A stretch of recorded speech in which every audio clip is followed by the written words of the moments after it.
भक्ति सॉन्ग से जुड़े रहने के लिए YouTube ऐप के बेल आइकन को प्रेस करें।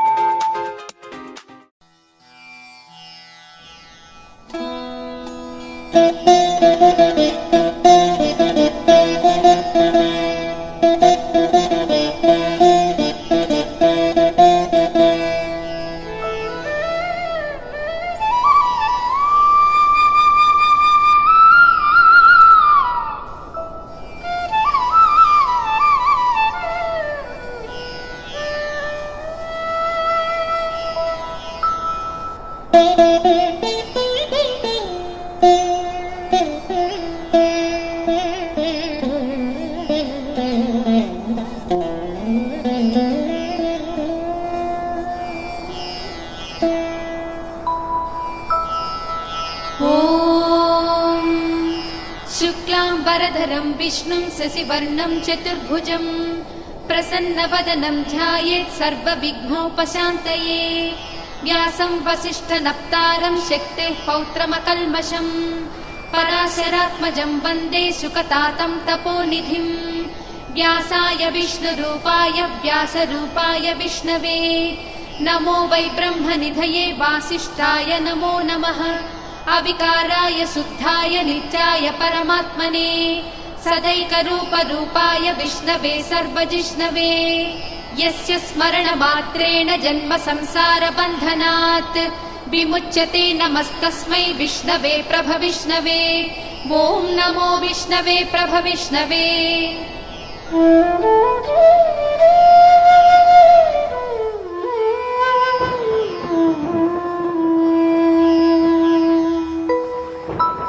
श्रीवैशम्पायन उवाच श्रुत्वा धर्मानशेषेण पावनानि च सर्वशः युधिष्ठिरश्शान्तनवं पुनरेवाभ्यभाषत। युधिष्ठिर उवाच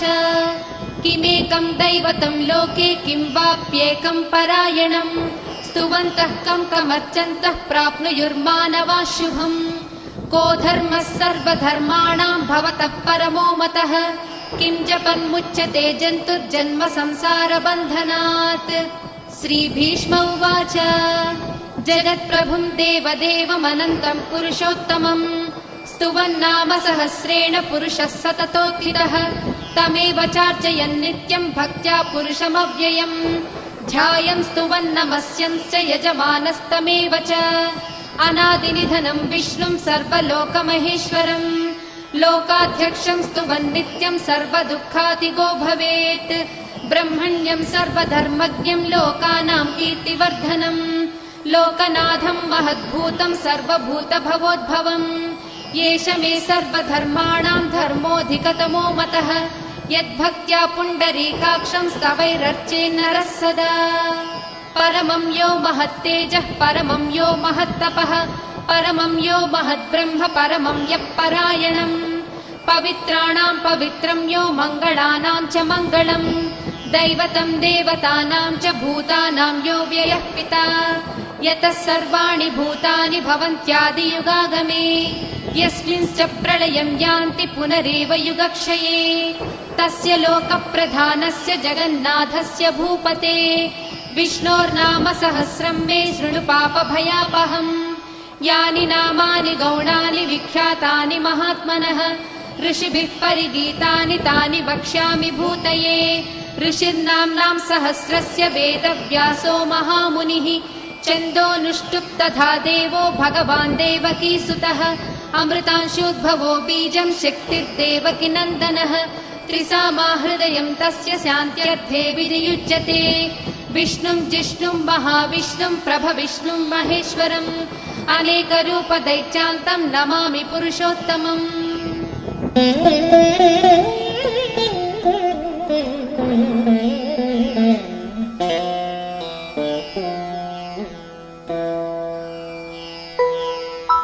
अस्य श्रीविष्णोर्दिव्यसहस्रनामस्तोत्र महामन्त्रस्य श्रीवेदव्यासो भगवान् ऋषिः अनुष्ठुप् छन्दः। श्रीमहाविष्णुः परमात्मा श्रीमन्नारायणो देवता अमृतांशोद्भवो भानुरिति बीजम् देवकी नन्दन स्रष्टेति शक्तिः उद्भवक्षोभणो देव इति परमो मन्त्रः शङ्खबृन्नन्दकी चक्रीति कीलकम् शाङ्खधन्वा गदाधर इत्यस्त्रम् रदाङ्गपाणिरक्षोभ्य इति नेत्रम् त्रिसामा सामगः सामेति कवचम् आनन्दम् परब्रह्मेति योनिः ऋसुः सुदर्शनः काल इति दिग्बन्धः श्रीविश्वरूप इति ध्यानम् श्रीमहाविष्णुप्रीत्यर्थे सहस्रनाम जपे विनियोगः।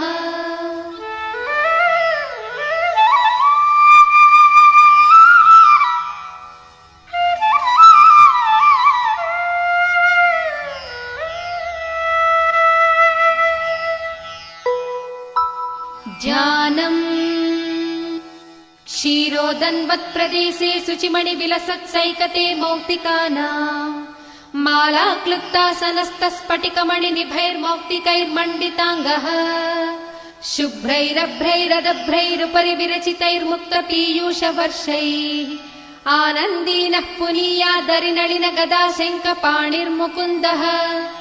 भूपादौ यस्य नाभिर्वियदसुरनिलश्चन्द्रसूर्यौ च नेत्रे कर्णावासा शिरोद्यौर्मुखमपि दहनो यस्य वास्तेयमब्धिः अन्तस्थं यस्य विश्वं सुरनरखगो भोगि गन्धर्वदैत्यैः चित्रं रम्यते तं त्रिभुवनवपुषं विष्णुमीशं नमामि। ॐ नमो भगवते वासुदेवाय। शान्ताकारं भुजगशयनं पद्मनाभं सुरेशं विश्वाधारं गगनसदृशं मेघवर्णं शुभाङ्गं लक्ष्मीकान्तं कमलनयनं योगिहृद्यानगम्यं वन्दे विष्णुं भवभयहरं सर्वलोकैकनाथम्। मेघश्यामं पीतकौसेयवासं श्रीवत्साङ्कं कौस्तुभोद्भासिताङ्गं पुण्योपेतं पुण्डरीकायताक्षं विष्णुं वन्दे सर्वलोकैकनाथम्। नमः समस्तभूतानामादिभूताय भूभृते अनेकरूपरूपाय विष्णवे प्रभविष्णवे सशङ्खचक्रं सकिरीटकुण्डलं सपीतवस्त्रं सरसीरुहेक्षणम् सहारवक्षस्थलशोभिकौस्तुभं नमामि विष्णुं शिरसा चतुर्भुजम्। छायायां पारिजातस्य हेमसिंहासनोत्पदी आसीनमम्बुदश्याममायताक्षमलङ्कृतम् चन्द्राननं चतुर्बाहुं श्रीवत्साङ्कितवक्षसम् रुक्मिणी सत्यभामाभ्यां सहितं कृष्णमाश्रये।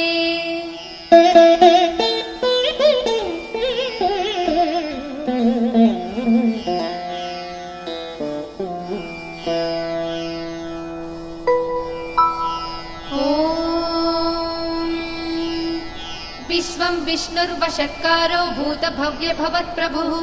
भूतकृद्भूतभृद्भावो भूतात्मा भूतभावनः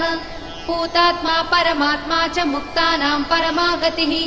अव्ययः पुरुषः साक्षी क्षेत्रज्ञोऽक्षर एव च योगो योगविदां नेता प्रधानपुरुषेश्वरः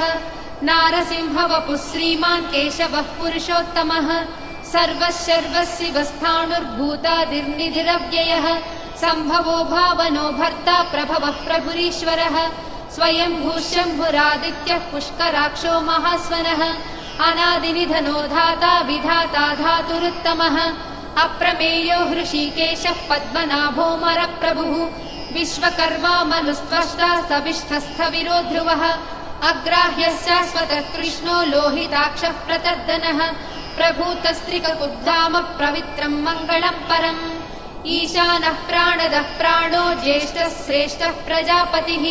हिरण्यगर्भो भूगर्भो माधवो मधुसूदनः ईश्वरो विक्रमी धन्वी मेधावी विक्रमः क्रमः अनुत्तमो धुरादर्शः कृतज्ञः कृतिरात्मवान् सुरेशः शरणं शर्म विश्वरेताः प्रजाभवः अहः संवत्सरो व्याळः प्रत्ययः सर्वदर्शनः अजः सर्वेश्वरः सिद्धः सिद्धिः सर्वादिरच्युतः वृषा कपिरमेयात्मा सर्वयोगविनिसृतः वसुर्वसुमना सत्यः समात्मा संमितः समः अमोघ पुण्डरीकाक्षो वृषकर्मा वृषाकृतिः रुद्रो बहुशिरा बभ्रुर्विश्वयोनिः शुचिश्रवाः अमृतः शाश्वतस्थाणुर्वरारोहो महातपाः सर्वगः सर्वविद्वानुर्विश्वक्सेनो जनार्दनः वेदो वेदविदव्यङ्गो वेदाङ्गो वेदवित्कविः लोकाध्यक्षः सुराध्यक्षो धर्माध्यक्षः कृताकृतः चतुरात्मा चतुर्व्यूहश्चतुर्दंष्टश्चतुर्भुजः भ्राजिष्णुर्भोजनं भोक्ता सहिष्णुर्जगदादिजः अनघो विजयो जेता विश्वयोनिः पुनर्वसुः उपेन्द्रो वामनः प्रांशुरमोघः सुचिरूर्जितः अतीन्द्रः सङ्ग्रहः सर्गो धृतात्मा नियमो यमः वेद्यो वैद्यः सदा योगी वीरः माधवो मधुः अतीन्द्रियो महामायो महोत्साहो महाबलः महाबुद्धिर्महावीर्यो महाशक्तिर्महाद्युतिः अनिर्देश्य वपुः श्रीमान् अमेयात्मा महाधृधृत् महेश्वासो महीभक्ता श्रीनिवासः सताङ्गतिः अनिरुद्धः सुरानन्दो गोविन्दो गोविदापतिः मरीचिर्दमनो हंसः सुपर्णो भुजगोत्तमः हिरण्यनाभः सुतपाः पद्मनाभः प्रजापतिः अमृत्युः सर्वदृक्सिंहः सन्धाता सन्धिमान् स्थिरः अजो दुर्मर्षणः शास्ता विश्रुतात्मा सुरारिः गुरुर्गुरुतमो धामः सत्यः सत्यपराक्रमः निमिषो निमिषस्रग्वी वाचस्पतिरुदारधीः अग्रणीर्रामणी श्रीमान् न्यायो नेता समीरणः सहस्रमूर्धा विश्वात्मा सहस्राक्षः सहस्रपात् आवर्तनो निवृत्तात्मा संवृतः सम्प्रमर्दनः अहः संवर्तको वह्निरनिलो धरणीधरः सुप्रसादः प्रसन्नात्मा विश्वभृग्विभुः सत्कर्ता सत्कृतः साधुर्जह्नुर्नारायणो नरः असंख्येयो प्रमेयात्मा विशिष्टः शिष्टकृच्छुचिः सिद्धार्थः सिद्धसङ्कल्पः सिद्धिदः सिद्धिसाधनः वृषाही वृषभो विष्णुर्वृषपर्वा वृषोदरः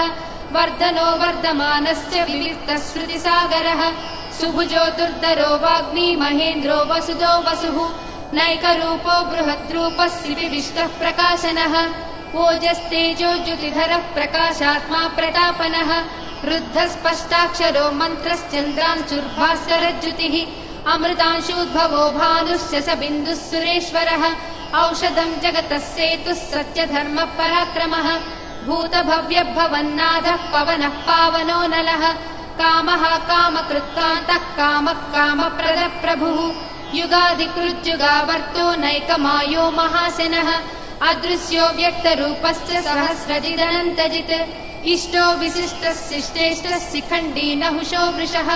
क्रोधः क्रोधकृत्कर्ता विश्वबाहुर्महीधरः अच्युतः प्रदितः प्राणः प्राणदो वासवानुजः अपां निधिरधिष्ठानमप्रमत्तः प्रतिष्ठितः स्कन्दः स्कन्दधरो दुर्यो वरदो वायुवाहनः वासुदेवो बृहद्भानुरादिदेवः पुरन्दरः अशोकस्तारणस्तारः शूरः शौरिर्जनेश्वरः अनुकूलस्य तावर्तः पद्मे पद्मनिभेक्षणः पद्मनाभोरविन्दाक्षः पद्मगर्भः शरीरभृत् महर्धिर्रुद्धो वृद्धात्मा महाक्षो गरुडध्वजः अतुलः शरभो भीमः समयज्ञो हविर्हरिः सर्वलक्षणलक्षण्यो लक्ष्मीवान् समितिञ्जयः विक्षरो रोहितो मार्गो हेतुर्दामोदरः सहः महीधरो महाभागो वेगवानमिताशनः उद्भवः क्षोभणो देवः श्रीगर्भः परमेश्वरः करणं कारणं कर्ता विकर्ता कहनो गुहः व्यवसायो व्यवस्थानः संस्थानस्थानदो ध्रुवः परर्धिः परमस्पष्टः तुष्टः पुष्टः सुभेक्षणः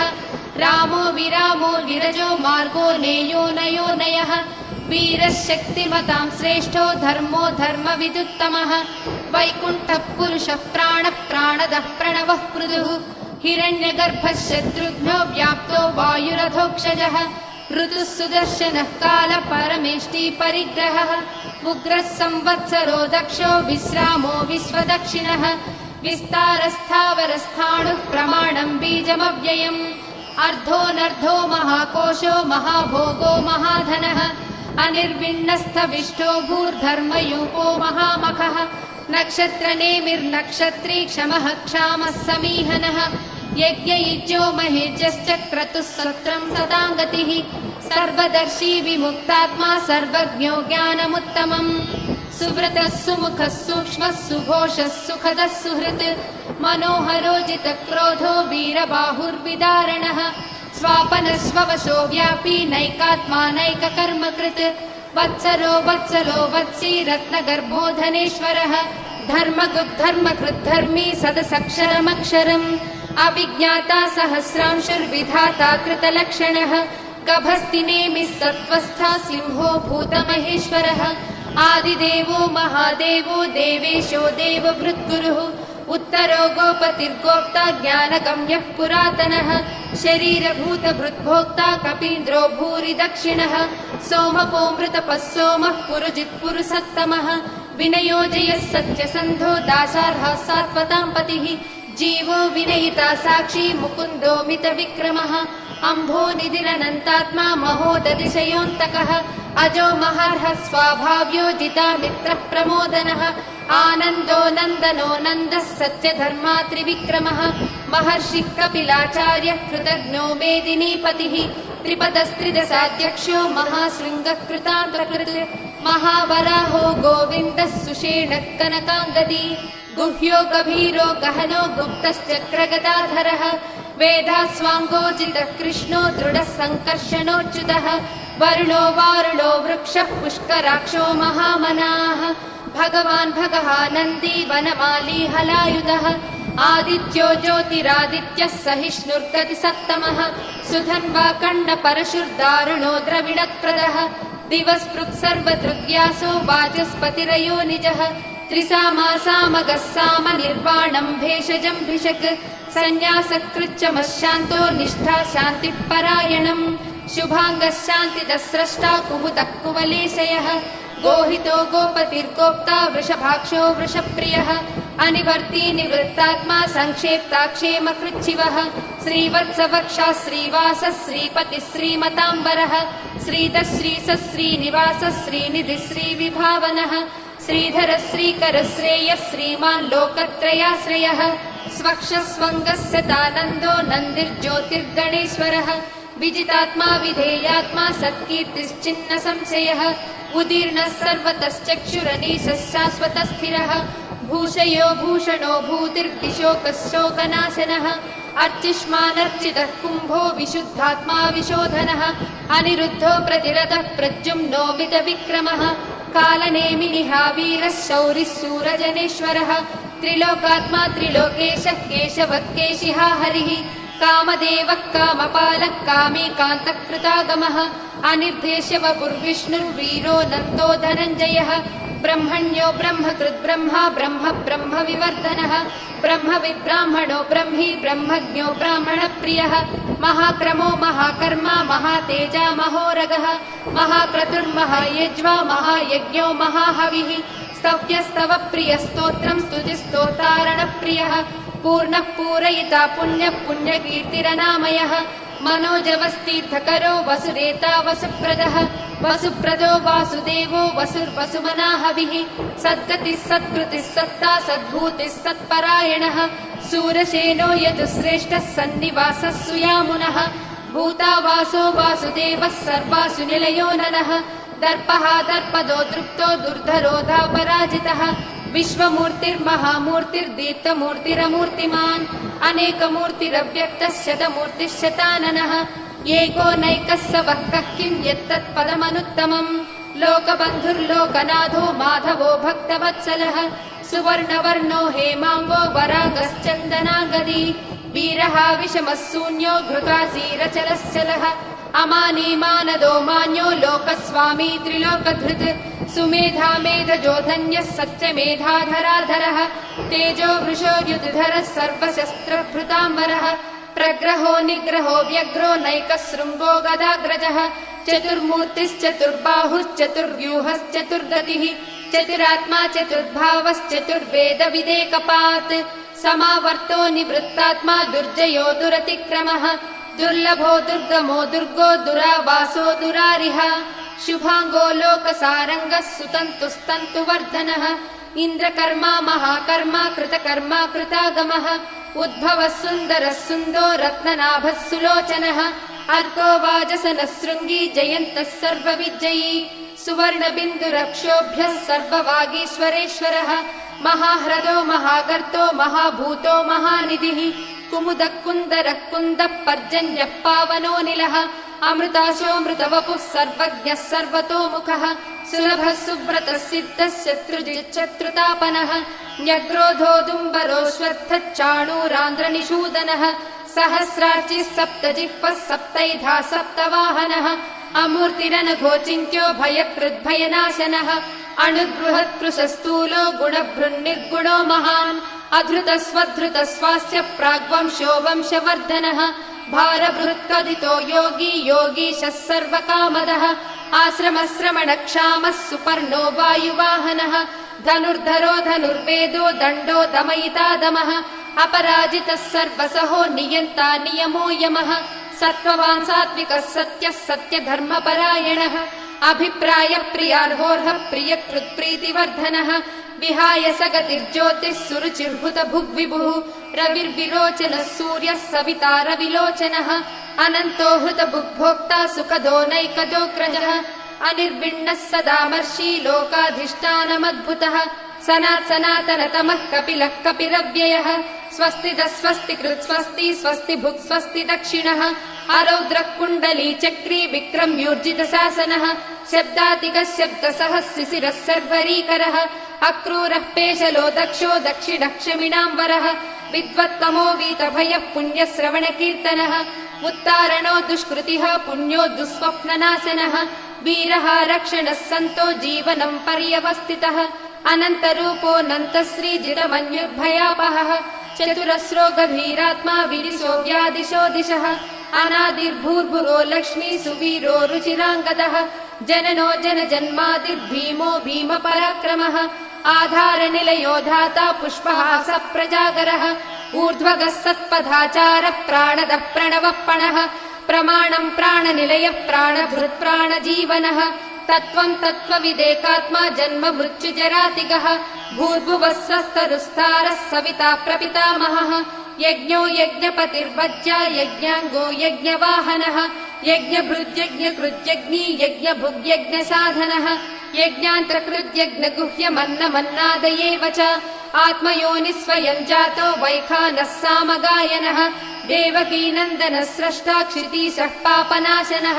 शङ्खबृन्नन्दकी चक्री शाङ्कधन्वा गदाधरः रथाङ्गपाणिरक्षोभ्यः सर्वप्रहरणायुधः श्री सर्वप्रहरणायुधवो नम इति वनमाली गदीशाङ्गी शङ्की चक्री च नन्दकी श्रीमन्नारायणो विष्णुर्वासुदेवोऽभिरक्षतु वनमाली गदीशाङ्गी शङ्खी चक्री च नन्दकी श्रीमन्नारायणो विष्णुर्वासुदेवोऽभिरक्षतु श्रीवासुदेवोऽभिरक्षत्वो नम इति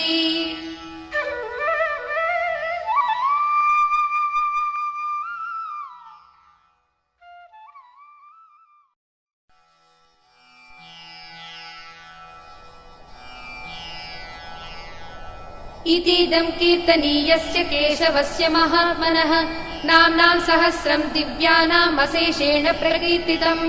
य इदं शृणुयात् नित्यं यश्चापि परिकीर्तयेत्